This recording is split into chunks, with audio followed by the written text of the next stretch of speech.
Rhubarb is a very interesting crop. Well, we call it a vegetable, even though from the standpoint of its use, it's used more like we would use a fruit in pies and compotes and so forth. But rhubarb is one of only two perennial vegetables that we grow in Missouri, the other one being asparagus. It's an interesting plant in that its roots have known medicinal compounds that are still being investigated further for their therapeutic action. There is some interest in some of the compounds being anti-cancer and other human maladies that some of us suffer from. The leaves actually are toxic because of the calcium oxalate crystals that they contain.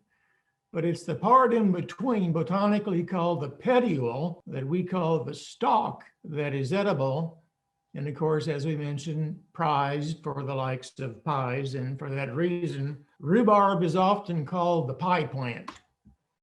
Talk a bit about production requirements for the home gardener. Rhubarb is a cool season, cool loving crop. And very honestly, Springfield, West Plains, Cape Girardeau, that's about as far south in Missouri that we can dependably produce rhubarb.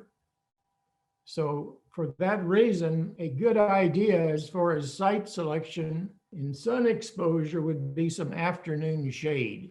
Very honestly, I think the nicest planting of rhubarb I've ever witnessed in a person's garden was actually behind their home. It was in Audrain County, on the north side of the home. So it got direct sunlight only during the summer solstice, and after that, during the heat of summer, it received quite a bit of shade, which was helpful.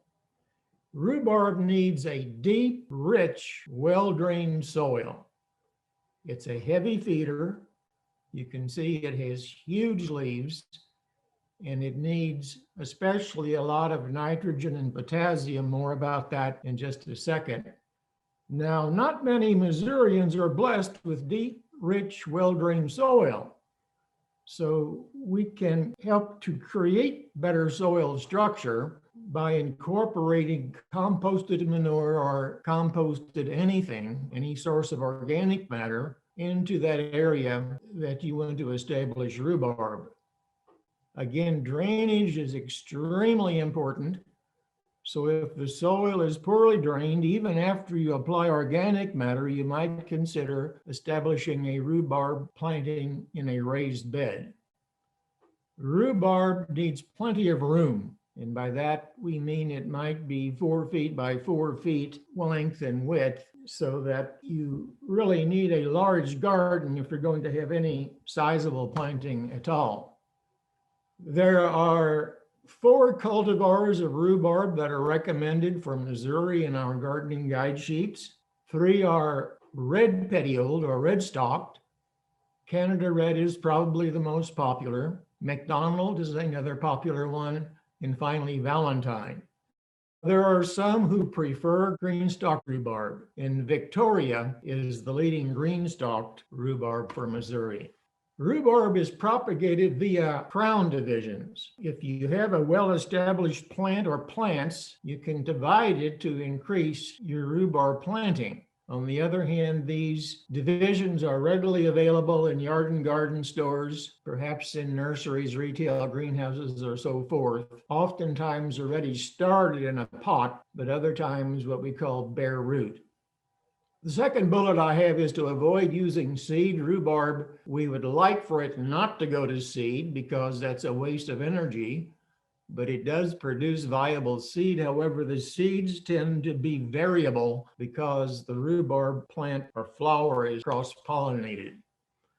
If we're buying dormant divisions that have a bud, this is about the depth that we plant them, 2 inches or so below the soil surface. Again, if you go to a retail greenhouse or nursery where they might have them pre-planted in a pot, then the level of soil in the pot should be the same level of the surface of the soil into which you plant the rhubarb. As far as growing on is concerned, we mentioned they are very heavy feeders, especially of the elements nitrogen and potassium. It's a best management practice for homeowners to apply about a half a cup per plant of a balanced all-purpose fertilizer, 888, 10-10-10, 12-12-12, before growth starts to occur in the spring. You'll usually find rhubarb breaking dormancy in late March or early April. Of course, that depends somewhat on how early or late spring or winter is that particular year. Mulching with manure or compost does a number of good things. It first of all helps to cool the root system, which the plant likes. And if it is a manure that has some nutrients, we're going to be adding especially nitrogen. And as the compost or manure breaks down further, it will help build good soil structure and drainage. With those huge floppy green leaves, rhubarb is considered a water glutton. It takes quite a bit.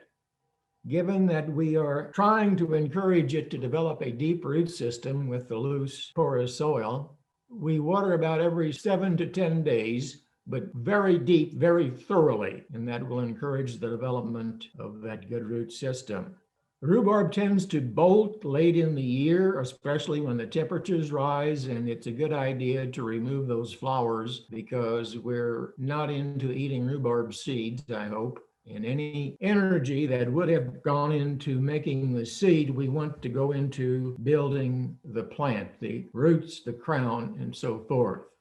Rhubarb has just a couple of pests and diseases. The primary disease is Phytophthora crown rot. Most often, this can be managed through proper sanitation, making sure that we start with clean propagules and as such remove any diseased plant material as quickly as possible. And at the end of the year, when the rhubarb dies back, then remove those leaves too.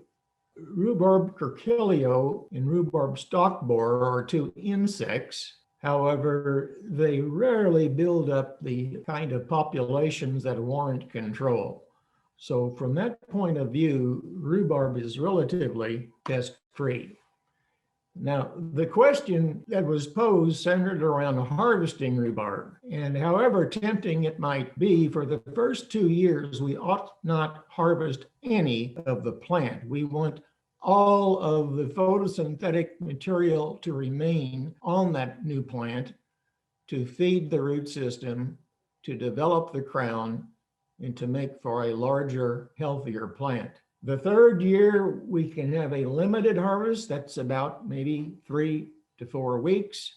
And if all goes well, then from the fourth year on, a full harvest, which is 8 to 10 weeks. Again, depending upon the earliness or lateness of spring, we usually begin harvesting late April or early May, and we can continue doing that for about 8 to 10 weeks. If we would harvest all the way through summer, you're going to be removing too much photosynthetic leaf area to build the crown and the material that will be needed to overwinter and produce next year's crop.